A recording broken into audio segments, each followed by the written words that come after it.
Polio की जो eradication है उसमें हमारे पोलियो वर्कर्स ने एक बड़ा काम अंजाम दिया, एसओपीज़ को प्रॉपरली फॉलो किया है। अभी जब हम कोविड की बात कर रहे थे तो डॉक्टर साहब ने फरमाया कि ज़ाहिर ये फैलती है, एक इन्फेक्शियस डिजीज़ है जो जी वायरल हो जाती है, फैल जाती है।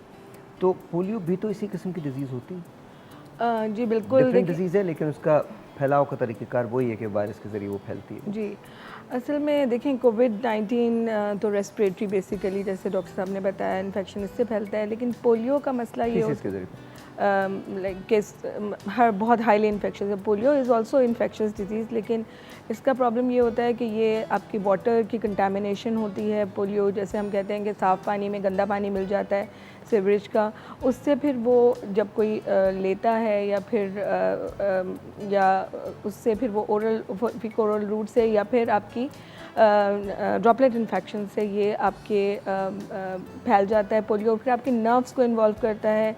नर्व्स को जब ये इन्वॉल्व करता है तो स्पेशली जो आपकी नर्व्स जो आपके पट्ठों को सप्लाई करती हैं वो मुस्तकिल फॉर योर लाइफ डैमेज हो जाती हैं। उसका कोई रिवर्सल नहीं उसका है। रिवर्सल नहीं। उसका रिवर्सल नहीं है। तो वंस दे आर डैमेज्ड तो आपकी वो पूरी ज़िंदगी के लिए वो टांग या वो बाजू माजूर हो जाता है। और वो एक बच्चा जो कि एक नॉर्मल बच्चा था, एक सेहतमंद बच्चा था, वो पूरी ज़िंदगी के लिए माजूर हो गया। हमारे साथ प्रॉब्लम ये है कि देखें दुनिया भर के जो तरक्की याफ्ता 1979 में न्यूजीलैंड का आखिरी केस हुआ था और हम अभी तक पोलियो से और उसके बाद उसके न्यूजीलैंड बाद में कभी नहीं हुआ। हमने वहाँ के लोगों को बुलाया था यहाँ पर कि हमें बताएं उसके बारे में, उसके बाद वहाँ नहीं हुआ। वो लास्ट पर्सन था जिसको पोलियो हुआ।